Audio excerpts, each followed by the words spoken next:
Hello बच्चों, हमने पिछली वीडियो में ऑपरेशन ऑन मैट्रिसेस पढ़ा था, ठीक है, जिसमें commutative law, associative law, additive inverse, ठीक है, एडिटिव आइडेंटिटी, ठीक है, ये सब पढ़े थे। तो आइए अब कुछ एग्जांपल कर लेते हैं उन्हीं से रिलेटेड, ठीक है। जैसे मैट्रिक्स ए दी गई है एग्जांपल नंबर 8 में, matrix A 8 0 4 -2 3 6 and matrix B 2 -2 4 2 -5 1। Then find the in matrix X such that 2a + 3x = 5b। अब हम यहाँ से x मैट्रिक्स का निकालनी, ठीक है। ये सब मैट्रिक्स है, ए एक्स और बी, ये सब क्या है मैट्रिसेस। और 2 3 5 ये क्या है स्केलर मल्टीप्लाई कर रहे हैं, ठीक है।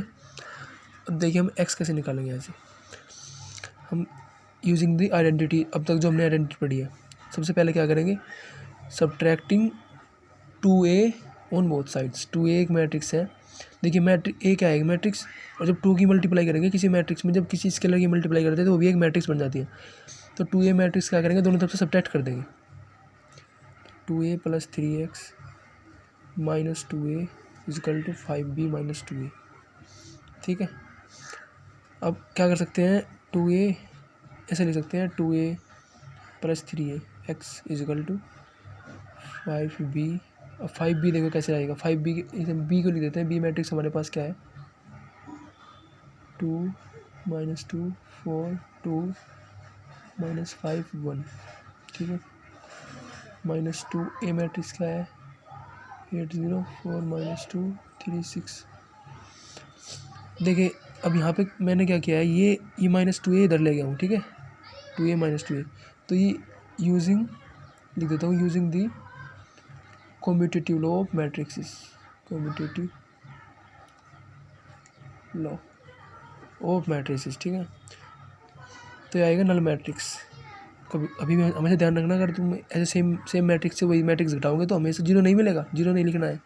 लिखने का तरीका होता है ये, नल मैट्रिक्स लिखना है, क्योंकि मैट्रिक्स से मैट्रिक्स घटा के मैट्रिक्स आएगी हमेशा, ठीक है। हमने पढ़ा है ना आइडेंटिटी में। ये हो जाएगा 3x = ये कितना हो जाएगा, इधर 10 -10 20 10 -25 5 प्लस, ये प्लस लिख दिया मैंने यहाँ, क्योंकि मैं -2 की मल्टीप्लाई करूँगा अंदर। ये हो जाएगा -16, ये 0, सॉरी ये हो जाएगा -2। देखिए यहाँ पे मल्टीप्लाई कर रहे हैं ना, -2 की 0, तो 0 आएगा, 0 आएगा, सॉरी ये होगा -8, ये हो जाएगा +4, ये हो जाएगा -6, और ये हो जाएगा कितना -8, ठीक है। ये आ गया हमारे पास अब तक। अब देखिए यहाँ पे ये क्या होगा, यहाँ पे इसे मैं लिख सकता हूँ 3x using the additive identity,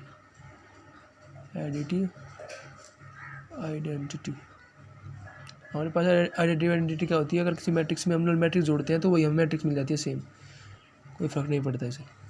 अब जब इन दोनों को जोड़ेंगे तो क्या आएगा, देखो इन दोनों को जोड़ने पर ये आएगा -6, ये आएगा -10, ये आएगा 12, ये आएगा 14, ये आएगा 31 -31, ये आएगा कितना -3, ये मिल गया हमें। और यहाँ से अब हमें मिल जाएगा एक्स मैट्रिक्स, क्या मिल जाएगी, देखिए हम क्या करेंगे, dividing by 3 on both side, ठीक है। दोनों साइड 3 से डिवाइड कर देंगे तो इधर कितना बचेगा, ये बचेगा x, और 3 से डिवाइड करने पर इधर क्या होगा, देखिए इधर 3 से डिवाइड करेंगे मतलब 1/3 की मल्टीप्लाई करेंगे, ठीक है। इधर से इधर 3 से डिवाइड करने का मतलब क्या है, 1/3 से मल्टीप्लाई करना। तो क्या हो जाएगा अंदर, देखिए ये हो जाएगा -2, ये हो जाएगा -10/3, ये हो जाएगा 4, और ये हो जाएगा 14/3, ये हो जाएगा -31/3, ये हो जाएगा -1। ये हमारी मैट्रिक्स आ गई एक्स जो हमें चाहिए थी, ठीक है। डीज आर मैट्रिक्स, ये हमारा आंसर हो गया। Now come to the question example number 9। तो एग्जांपल नंबर 9 में कह रहा है find X matrix and Y matrix if x + y and x - y। देखिए हमें दो चीज़ दी गई है, x + y दी गई है, x - y। तो हमें क्या करना है, x मैट्रिक्स निकालनी है और y मैट्रिक्स। ये मैट्रिक्स है, ठीक है, दो मैट्रिक्स को जोड़ने पे ये मैट्रिक्स आ रही है, इधर दो इसमें से घटाने पे क्या आ रही है, आ रही। तो हम इसमें सिंपल वही करेंगे, एक बार दोनों को जोड़ देते हैं, एक मैं इक्वेशन नंबर इसे मैं बोल दूँ इक्वेशन नंबर 1, इसे बोल दूँ इक्वेशन नंबर 2। तो adding equation number 1 and 2 we get 2x is equal to 8 0 8, ठीक है। ये आएगा ऐड करने के बाद इक्वेशन नंबर 1 और इक्वेशन नंबर 2 को। Now we have x is equal to dividing on both side by 2, क्या जाएगा 4 4 0 4। तो हमारे पास मैट्रिक x आ गई। अब क्या करेंगे, सब्ट्रैक्टिंग इक्वेशन 2 फ्रॉम इक्वेशन 1, ठीक है। तो ये हो जाएगा x प्लस वाई, माइनस करना है किस में से, x प्लस वाई को x प्लस वाई से माइनस करना है x माइनस वाई, और इधर से क्या जाएगा माइनस करने के बाद देखिए 5 में से 3 गया कितना 2, 2 में से 6 गया कितना बचेगा 4, -4 बचेगा। तो ये आ जाएगा 0, ये आ जाएगा 10। अब देखिए यहाँ पे क्या बचेगा, इधर हो जाएगा x से x माइनस हो जाएगा, और ये प्लस वाई हो जाएगा, तो प्लस वाई 2y। तो 2y की वैल्यू जो हमारे पास आएगी वो आएगी 2 - 4 0 10, और यहाँ से हमें y की वैल्यू मिल जाएगी further dividing by 2 on both sides. जब इधर से भी 2 से डिवाइड करेंगे, इधर से भी 2 से डिवाइड करेंगे, तो इधर 2 से डिवाइड करेंगे मैट्रिक्स में, तो इसका मतलब है कि 2 से डिवाइड करने का मतलब है 1/2 की मल्टीप्लाई करना। तो ये हो जाएगा कितना 1 - 2 0 5। तो हमारे पास ये क्या आ गई y। तो हमारे पास x मैट्रिक्स आ गई, ये रही, और y भी आ गई, ये रही, दोनों आ गई, ठीक है। यही पूछा था क्वेश्चन में कि फाइंड x एंड y। तो now come to the next example number 10, ठीक है। ये आपके सारे एनसीईआरटी के एग्जांपल है। Find value of x and y। तो इसमें भी क्या करना है, x और y की वैल्यू निकालनी है, जिसके अंदर एलिमेंट्स x y इनकी वैल्यू। तो सबसे पहले सोल्व करते हैं देखिए क्वेश्चन को। इसमें क्या करेंगे, 2 की मल्टीप्लाई अंदर करेंगे, फिर इसमें ऐड करेंगे, उसके बाद आएगा। तो जब इसमें 2 की मल्टीप्लाई अंदर करने के बाद इसमें ऐड करते हैं, मैं डायरेक्ट लिख रहा हूँ, ठीक है। अंदर आ जाएगा ये 2x हो जाएगा प्लस 3 हो जाएगा, 2x प्लस 3 आ जाएगा। इधर ये 2 की मल्टीप्लाई 5 में 10 - 4 6, ये हो जाएगा 2 7 जा 14, 14 + 1 15, ये हो जाएगा 2 इंटू y - 3 + 2, 2 इंटू 2y - 6 हो जाएगा, -6 + 2 -4, तो 2y - 4 आ जाएगा, ठीक है। ये हमारे इक्वल है 7 6 15 14। तो अब हम क्या करेंगे, देखिए एक इक्वेशन यहाँ से, ये इसके कोरिस्पोंडिंग एलिमेंट इक्वल होंगे, क्योंकि ये दोनों मैट्रिक्स इक्वल है, तो इसके कोरिस्पोंडिंग एलिमेंट ही है, तो ये रख देंगे इक्वल में।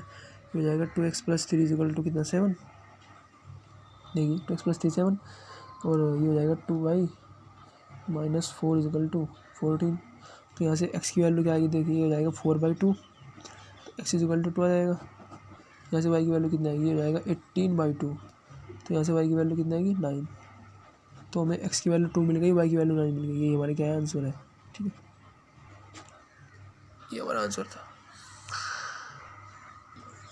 हेलो बच्चों, देखिए अब हम पढ़ते हैं मल्टीप्लिकेशन ऑफ मैट्रिसेस, ठीक है। हमने सब्ट्रैक्ट करना, 2 मल्टीप्लिकेशन को कैसे सब्ट्रैक्ट करते हैं, या दो मल्टीप्लिकेशन 2 मैट्रिसेस को कैसे ऐड करते हैं, वो सीख लिया, ठीक है। अब देखिए मल्टीप्लिकेशन ऑफ मैट्रिसेस, मैट्रिक्स की मल्टीप्लाई कैसे होती है आपस में, एक मैट्रिक्स को दूसरी मैट्रिक्स से कैसे मल्टीप्लाई करते हैं, और क्या रूल होता है क्या, ठीक है। The product of 2 matrices A and B is defined. तो 2 मैट्रिक्स की प्रोडक्ट तभी डिफाइंड है जब if number of columns of A is equal to the number of rows of B, ठीक है। तो अब हम किसी भी मैट्रिक्स की मल्टीप्लाई नहीं कर सकते, ठीक है। सबसे पहले हम चेक करना होता है कि वो कंपेटिबल है नहीं मैट्रिक्स के लिए। देखिए ये इसका ऑर्डर कितना है, 2x2। एग्जांपल नंबर 12 की बात कर रहे हैं, इसमें क्या करना है, find AB if A has order 2x2 and ये कितना ऑर्डर है 2x3। तो देखिए इसके नंबर ऑफ कॉलम इस मैट्रिक्स के हमें क्या निकालना है, find A into B, A में B की मल्टीप्लाई करनी है। तो जब A में B की मल्टीप्लाई करना है तो इसके नंबर ऑफ कॉलम और इसके नंबर ऑफ रोज़ इक्वल होने चाहिए, ठीक है। यानी कि इसका बाद वाला एलिमेंट और इसका स्टार्टिंग वाला, यानी कि ये दो अंदर वाले, ठीक है। तो ये अगर इक्वल है तो अभी हम दो की मल्टीप्लाई कर सकते हैं। और एक बार और ध्यान रखना कि अगर इन दो की मल्टीप्लाई करेंगे तो जो मैट्रिक्स हमें मिलेगी उसका जो ऑर्डर होगा वो होगा 2x3, ठीक है। तो ये अंदर वाले होते चेक करने के लिए हमारे पास ये एलिमेंट, ठीक है। ये दोनों इक्वल होने चाहिए। तभी इन दो की मल्टीप्लाई कर सकते हैं। जो ऑर्डर होगा वो होगा बाहर वाला, ये वाला 2x3 होगा। तो आइए स्टार्ट करते हैं ए इंटू बी। तो इसे ऐसे लिख देते हैं 6 9 2 3। अब देखिए मल्टीप्लाई करने का तरीका क्या होता है, 2 6 0 7 9 8। ठीक है, पहले हम कहेंगे रोज़ इंटू कॉलम मल्टीप्लाई, ऐसे करते हैं। पहले की रो उठाते हैं, दूसरे की कॉलम। ठीक है, तो देखिए इसकी रो इसका कॉलम, तो ये हो जाएगा 6 9 और 2 7 की मल्टीप्लाई करेंगे तो 6 की मल्टीप्लाई होगी 2 में और कॉरस्पॉन्डिंग होगी, ठीक है, 9 की 7 में होगी और उन्हें ऐड कर देंगे। ठीक है, तो देखिए 6 2 12 और 9 7 63। 63 और 12 कितने हो गए, 63 और 12 हो जाएगा 75। तो यहाँ पर लिख देंगे 75। ठीक है, अब ध्यान रखना जो हमारे पास मैट्रिक्स आएगी वो आएगी 2x3 की। ठीक है, 2x3। तो यहाँ पे 3 एलिमेंट आएंगे, तो मैं इस तरह से स्पेस छोड़ रखा है। तो अब करेंगे इसी रो की मल्टीप्लाई सेकंड कॉलम में, तो आ जाएगा 6 देखिए फर्स्ट वाले के साथ फर्स्ट वाले की 6 6 36, 9 9 81, 81 प्लस 36 हो जाएगा 7 170। ठीक है, उसके बाद इसी रो की मल्टीप्लाई इस कॉलम के साथ, थर्ड कॉलम के साथ, तो इसकी 0 हो जाएगी, ये जाएगा 9 8 72। ठीक है, 9 72 72 हो गया। उसके बाद अब आते हैं ये रो, अब देख इस रो की मल्टीप्लाई सभी कॉलम में होगी कंसेक्यूटिवली। ठीक है, उसके बाद सेकंड रो की मल्टीप्लाई करेंगे फर्स्ट कॉलम में, सेकंड रो को लेंगे अब की बार, तो ये आएगा। अब देखिए 2 की मल्टीप्लाई 2 में, 2 2 4 और 3 7 21, 21 और 4 कितना होगा 25। ठीक है, अब इसी रो की मल्टीप्लाई सेकंड कॉलम में, अब 2 की मल्टीप्लाई इस 6 में होगी 12 और 3 9 7 27, 27 और 12 27 और 12 हो जाएगा 9 3 39। ठीक है, और उसके बाद 2 की किस में करेंगे, इसमें करेंगे, ये 2 मल्टीप्लाई 0 0 और 3 मल्टीप्लाई 8 24, तो हो जाएगा कितना 24। This is our required matrix, desired matrix. तो ये हमारी ए बी मैट्रिक्स हो गई जिसका ऑर्डर 2x3 है। ठीक है, इस तरह से निकालते हैं मल्टीप्लाई करके। अब देखिए एग्जांपल नंबर 13 दे रखा है कि ए मैट्रिक्स दे रखी है और बी मैट्रिक्स दे रखी है। ए मैट्रिक्स का जो ऑर्डर है वो है 2x3 और जो बी मैट्रिक्स का ऑर्डर है वो 3x2 है। ठीक है, देन ए बी और B A, so that A B is not equal to B A. अभी क्या कह रहा है कि ए बी की मल्टीप्लाई करनी है और बी ए की, और उन्हें चेक करना है कि इक्वल है नहीं, तो हमें शो करना है कि ए बी और बी ए इक्वल नहीं होते हैं। ठीक है, तुमने देखा है कि एडिशन में क्या होता है, associative law commutative law hold करता है, लेकिन मल्टीप्लिकेशन में मैट्रिक्स के लिए कम्यूटेटिव लॉ होल्ड नहीं करता। ध्यान रखना, हमेशा ध्यान रखना कि अगर ए में बी की मल्टीप्लाई करेंगे तो वो बी में ए की मल्टीप्लाई के इक्वल नहीं होगा। ठीक है, ऑर्डर भी चेंज हो जाता है ना। देखिए अगर हम ए में बी की मल्टीप्लाई करेंगे, ध्यान से देखें, तो यहाँ लिख देता हूँ मैं 1 -2 3 -4 2 5 ए और इंटू बी लिख देंगे 2 -3 4 5 2 1। तो आंसर ये, अब देखिए ये हो जाएगा 2x3 और ये है 3x2। तो देखिए इसके ये अंदर वाले हैं, ठीक है, ये वाले ये क्या है इक्वल है, इसका मतलब ये इन दो की मल्टीप्लाई कर सकते हैं, डिफाइंड है मल्टीप्लिकेशन। और ये जो आउटपुट आएगा हमारे पास, जो मैट्रिक्स आएगी मल्टीप्लाई करने के बाद, उसका जो ऑर्डर होगा वो होगा 2x2 बाहर वाला होगा, ये वाला मैच, ये वाला पेयर। तो आइए मल्टीप्लाई करते हैं। ठीक है, हम चेक करते हैं कि ए बी बी ए के इक्वल है नहीं, तो इसकी फर्स्ट रो इसका फर्स्ट कॉलम उठाएंगे सबसे पहले और मल्टीप्लाई करेंगे। ठीक है, कंसेक्यूटिव एलिमेंट में, तो 1 में कोरस्पॉन्डिंग एलिमेंट में तो ये आएगा 1 × 2 2 और -2 यहाँ पे मैं लिखता जा रहा हूँ। ठीक है, 2 माइनस कितना हो जाएगा 8 हो जाएगा +6। ठीक है, ये आ गया। उसके बाद इसी रो की सेकंड कॉलम में मल्टीप्लाई करेंगे तो हो जाएगा -3 -10 हो जाएगा +3। उसके बाद सेकंड रो को लेंगे और फर्स्ट कॉलम की मल्टीप्लाई करेंगे तो क्या आएगा, ये आएगा -8। ठीक है, +8 +10। ठीक है, उसके बाद इस सेकंड रो की मल्टीप्लाई इस वाले कॉलम में, इसकी इसमें, ये हो जाएगा 12 + 12 + 10 + 5। ठीक है, ये हमारे पास मैट्रिक्स आ जाएगी। देखिए क्या आएगा, यह कितना बचेगा यहाँ पे 8 और 8 क्या हो जाएगा 0 हो जाएगा, ये हो जाएगा ये -3 + 3 कैंसिल आउट हो जाएगा, -10 हो जाएगा, ये 0 हो जाएगा, ये बचेगा 10 और ये कितना हो जाएगा 25 27 हो जाएगा। ठीक है, ये मेरे पास 27 हो गया। उसके बाद ये हमारे पास ए बी की मल्टीप्लाई आ गई, हमारे पास आई ए बी जिसका ऑर्डर 2x2 है। Now we have to calculate B A.